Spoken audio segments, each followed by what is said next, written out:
อเคมาละขึ้นรถครับแต่ตอนนี้เป็นนี่คือบรรยากาศ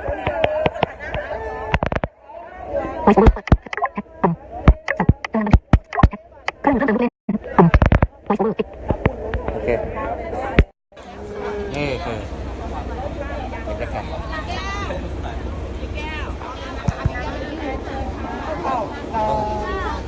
รถสตาร์ทก่อน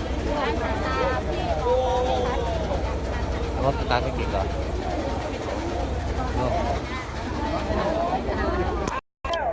นี่ก็ง่าย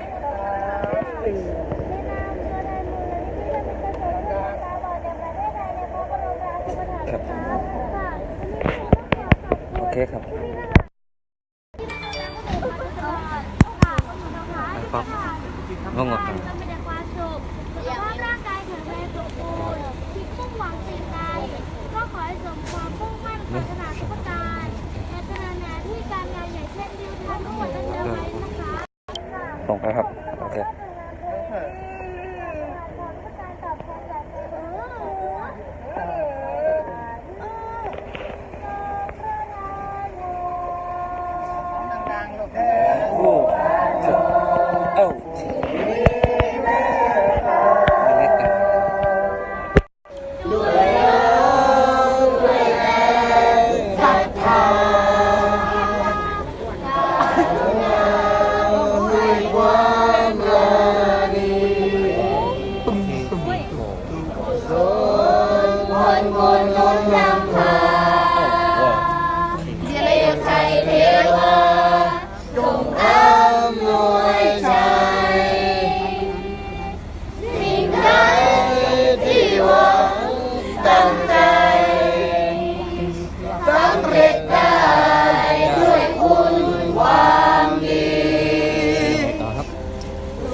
วัดไว้ครับ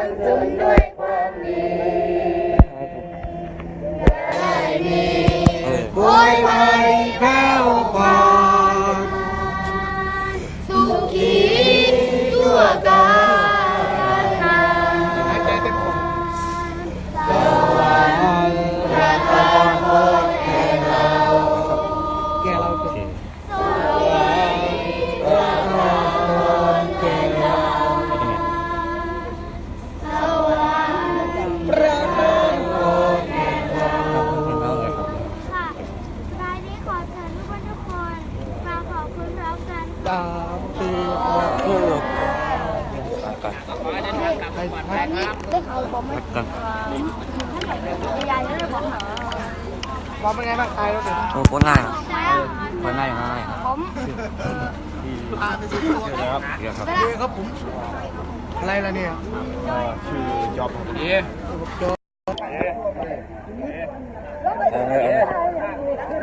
แล้วเบื้องรถติดงอไงตอนนี้กำลังเตรียมตัวครับจะขึ้นรถครับตรงนี้ที่หนอนนี่เตรียมตัวขึ้นรถทัวร์ครับผมโอ้โหชลบุรีโคราชนะครับรุ่งเรืองทัวร์โรงแรมนะรถทัวร์มีคันสตาร์ทไม่ติด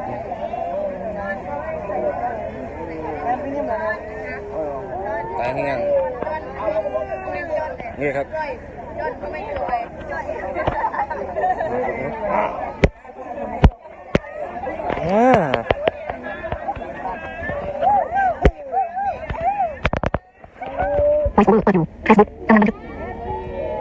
แท็กซี่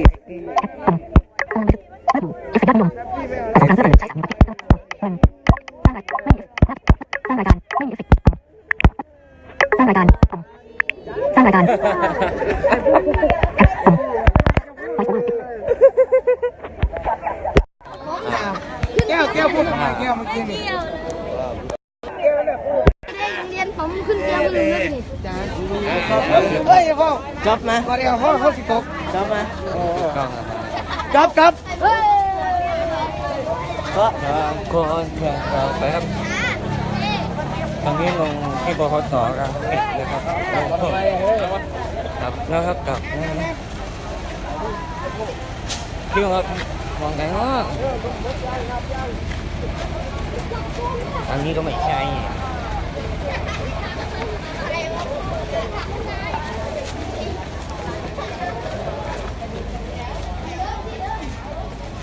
อะไรนะ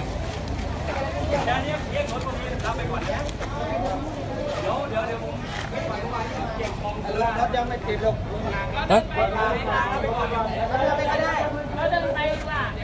รถสตาร์ทไม่ติดรถนี่เหรอสตาร์ทไม่ติดก็เลยเยอะมากแล้วเนี่ยสตาร์ทก็ติดโอ้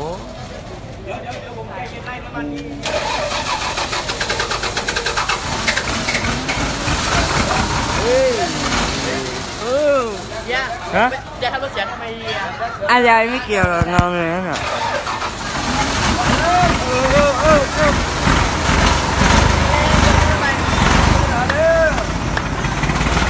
มาแล้วเอาให้น้ำมัน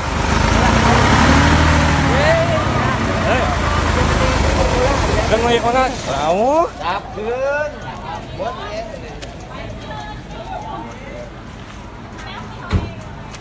ตอนนี้เขากำลังไล่น้ำมัน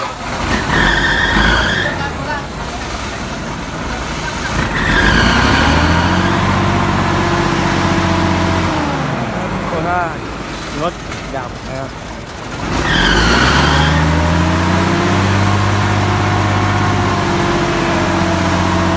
เฮ้ยเรายังมีเครื่องนะ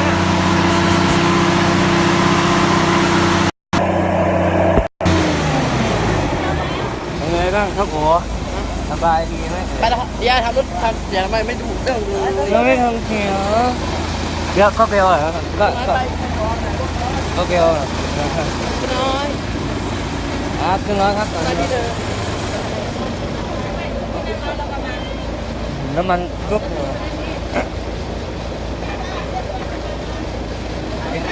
รถเนี่ย ลงมาก่อน เฮ้ยลงเลยเว้ย เขาจะไปไหนกัน ลงมาก่อน นี่ว่าอยู่ไก่ว่าอย่างนั้นแค่ลงมาเอาเทปทีหลังก็ได้ยี่สองอย่างเลย นี่ ยาเนาะวางไว้เพื่อเห็นไหมจะไปลืมเราเดี๋ยวเอากระเป๋าจะขึ้นเลยเด้อ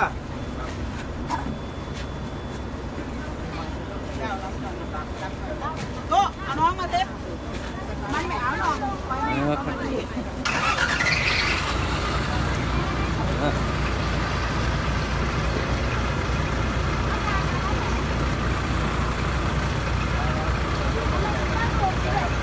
่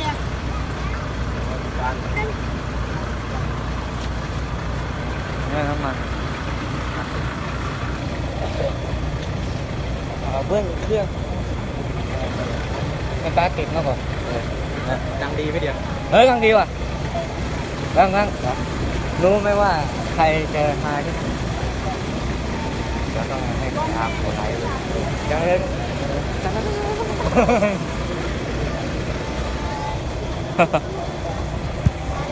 เอ้ยบรรยากาศสดๆเลยยังนึกเอ้ยรถไหนแล้วมันการไม่ติดยังไงมาโดนรถเราเองนะฮะ เขาไม่ได้อุ่นเขาไม่ได้วอร์มเครื่องแล้วแบบแม่งมีเสียงคอมเพรสเซอร์แอร์สตาร์ทเลยโคตรเท่เลย เขาวอร์มอยู่กับมันดับเมื่อกี้เขาก็วอร์มขึ้นรถครับขึ้นรถนี่คือมีเสียงปี๊กๆด้วยครับเบิ้งแล้วเบิ้งนะครับครับ นั่นนี่ก็ Thank you เอ้ยไปรถไหนเนี่ยยี่ต้องแบบนี้เฮ้ยพวกเรา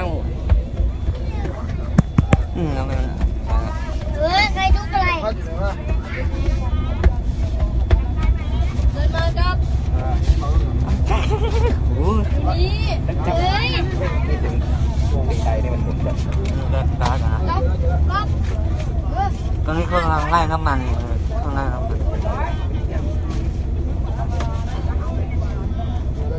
เขาเมื่อวานเขาไม่ได้ติด ไปเบิร์นไปเบิร์น เมื่อวานเขาไม่ติดเครื่อง หนาวที่มึงจอดมันจอด ใช่ รถต้องเปลี่ยนไปแล้วนี่ทำไม่ได้รถเรายังไม่ไปหรอ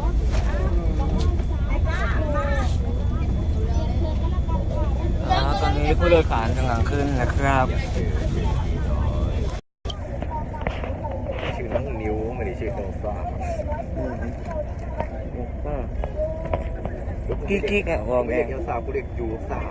ยูซ่า ยูซาคือที่ไหนล่ะ USA ยูซาคือ เมื่อกี้รถไหนเบื้องหน้าเรา รถของแก ใช่รถแต่รถเงาติดหน้า เดี๋ยวอะไรนะพี่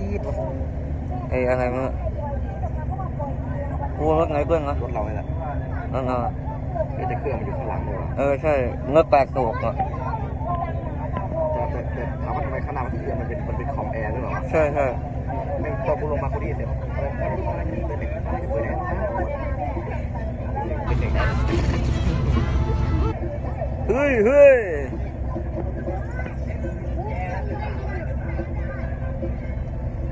นั่งว่าคนขับเสียงมันออกไปทางใครแล้ว เขาขับเลยเสียงคล้ายๆคูเอสนิดนึงเด็กก็รู้สึกว่า ที่ทางลุงใหญ่ใช่ไหม คล้ายๆใช่ แต่ถ้าไม่ต้องใช้ทำจะออกโฟกุสนิด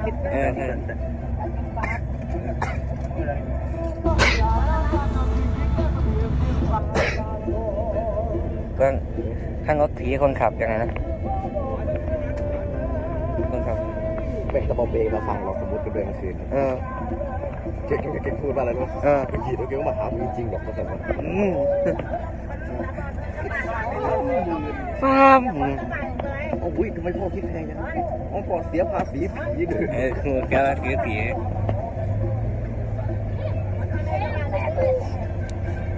มันเราไปฟังเสียงเขาเบิ้ลรถข้างล่างเลยนะ เอ้ยมันมีเสียงอะไรเตือนด้วยว่า ตีตอนนี้รถออกแล้วนะครับว้ากดคลิกบอกมา เดี๋ยวมันเป็นเสียงอะไรตอนรถกำลังวิ่ง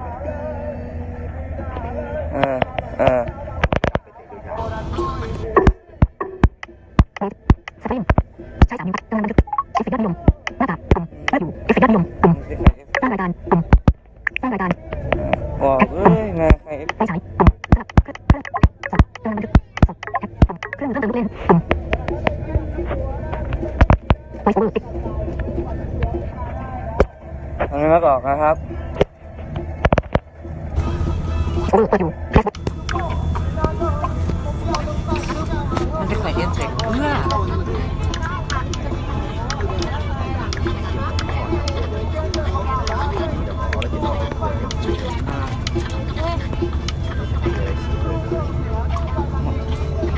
หัว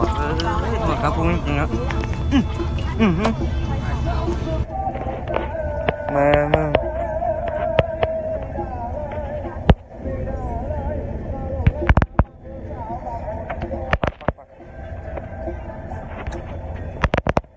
ไฟโอเวอร์เปิดอยู่แคสบุ๊ก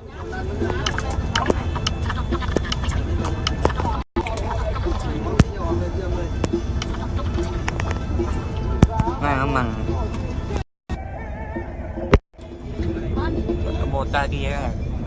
โมตาดีเขาจะหมุนกล้องไอ้สองแก๊กจังแล้วถูกละไอโฟนแล้วแกจะหยุด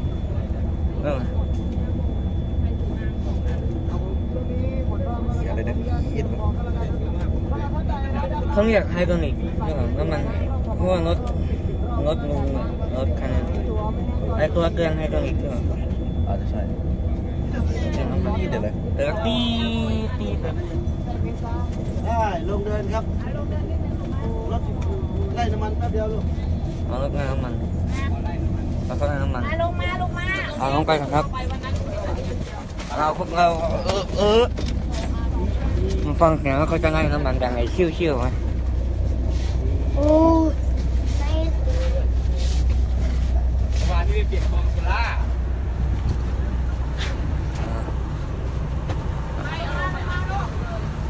เอาละกัน เดี๋ยวไล่ระบบใหม่ก่อนครับผม อ๋อ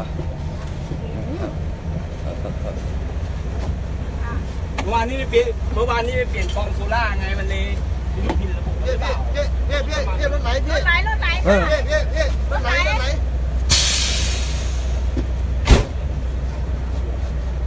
รถไฟ เดี๋ยวเลิกไล่ก่อนไล่ลูก มันน้ำลายไหลอยู่เลยเจ็บปาก เดี๋ยว เนี่ย ไม่ได้เดินเลยครับ ครับอันนี้เดินไปไหนไงครับ เดินไปนี่แหละมารอแป๊บนึง อ๋อ มาทางนี้มามาผู้ชมเดินมาอย่าตกเข้ามามาเดินมาเข้าเดินมาเดินมาไป รถไฟ เดี๋ยวไปขอไล่ระบบก่อนพี่มันถ้ามันไม่ไล่มันก็คือไปไม่ได้อะไรครับผม ได้เลยครับให้อาหารจังกันเลย ผมก็ทำเป็นอยู่นะแต่มันเพียงแต่ว่าผมไม่ทะลึ่งไปเปลี่ยนกองโซล่ามัน ไปพวกเราเดิน ระบบนิดนึง พวกเราเดินตอนนี้ อ่า เดียกำลังไลฟ์สดครับ มาเข้าค่าย ใช่ครับ ค่ายอะไรครับเนี่ย ใช่ครับอะไรความหวังแกน้องผู้มีความหวัง เดี๋ยวน้องผู้มีความหวังครับ อันนี้เราเดินเน้นๆไปใช่ไหมครับ นี่ถึงเราเลย อันนี้เราเดินไปตรงไหนครับเราเดินไปตรงไหน เดินไปหอประชุมเลยนะ เขาจะมีพิธีปิดหอประชุมนะครับเวลาเขาปิด เขาบอกว่าผมจะเอาเปลี่ยนก็เปลี่ยน ครับ มันไม่รู้ว่าใส่ไหมมันไม่รู้ว่าใส่ด้วยมันกินเลยดึกแล้วของผมมันโดนมีเสียงแล้วหอนกดเท่าไหร่อะไรคะ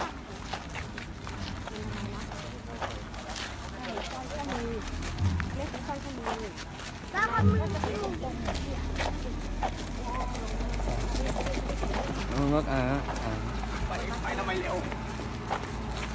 ข้างหน้ารถของแข่ง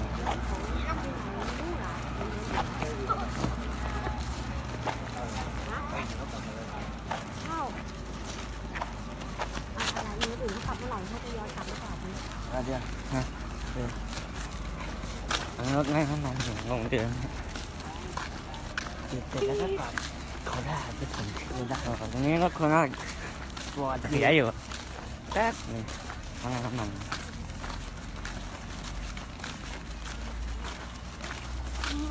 เดี๋ยวพัดกอดต้นไม้ข้างท้ายแล้ว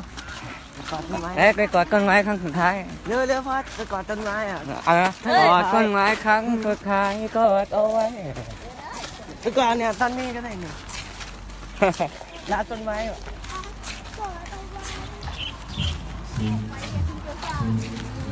โอ้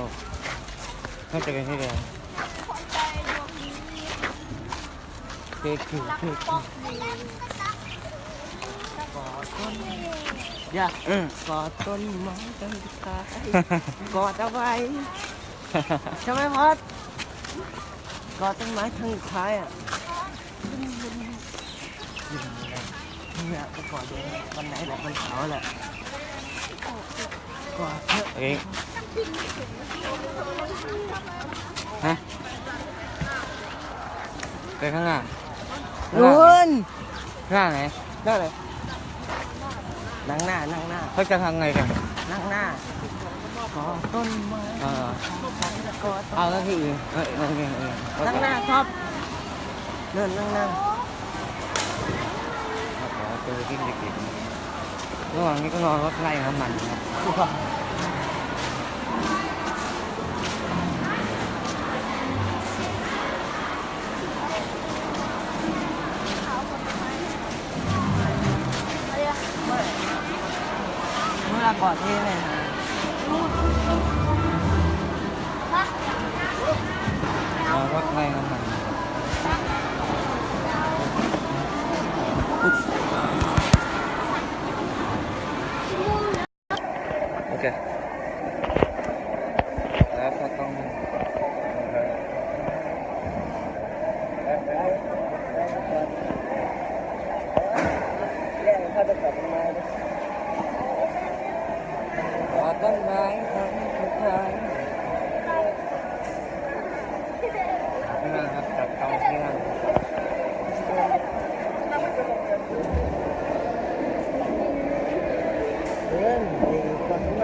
เขาไม่ได้กอดนี่ไว้กอดไว้กอดกัน นะครับ นี่หลักฐานนะเออ รักของบอกน่าจะยิงเดียว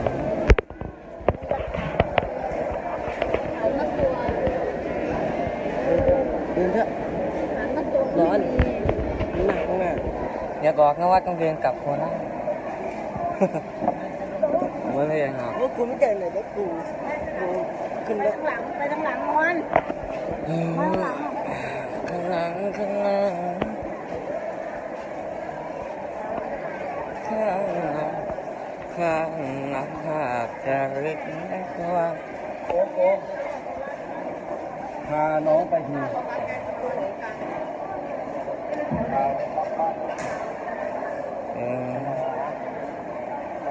ข้างหลังนะ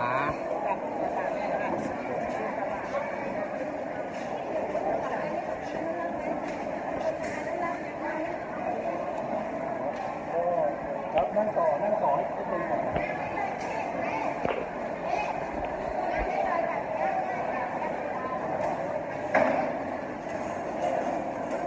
ไม่ได้ติดกัน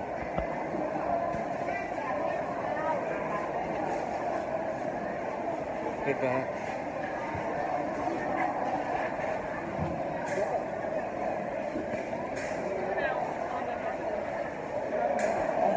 เดี๋ยวผมเร็ว วง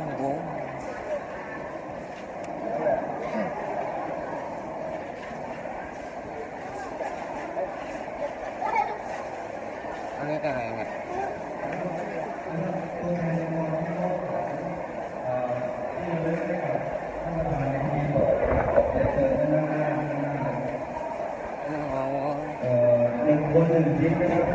อะไรวะ ทุกคนเจ้าหน้าที่องค์กรช่วยและหนึ่งคนก็แจ้งรักษาเป็นเรื่องของผม ไอ้ผู้ชายเอาไปเดินนาน ก็ช่วงนี้มันก็ค่อนข้างกระทบนะครับขอทุกคนนำเรียนนะครับผู้นำนะหรือตัวแทนคณะนะครับองค์กรละหนึ่งท่านนะครับเดี๋ยวเรามีจัดที่นั่งให้ด้านซ้ายนะครับตัวแทนองค์กรนะครับหรือผู้นำนะครับองค์กรละหนึ่งท่านนะครับขอเรียนเชิญเลยนะครับจะได้จัดที่นั่งได้ถูกนะครับ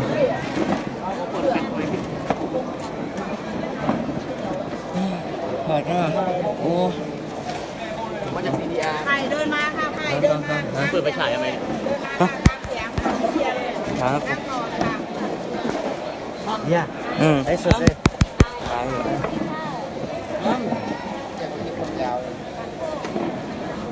ไงอยู่ ป๊อปเดินมาค่ะป๊อป ว่าการไปมี ป๊อป เรื่ เดิ อง นมาเดี๋ยวค่ะ แล้วอ้ายนี่ นั่นแหละค่ะป๊อปนั่งเขาเลยนี่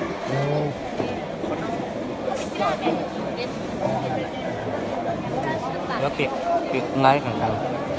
ปิดก่อนแล้วคณะการเดินทางกลับเดียวอ่ะ อย่า ไอ้ใหญ่อะไรครับ จะไหนเล่นเกมดีกว่าเล่นเกม ต้องบอกจบข่าว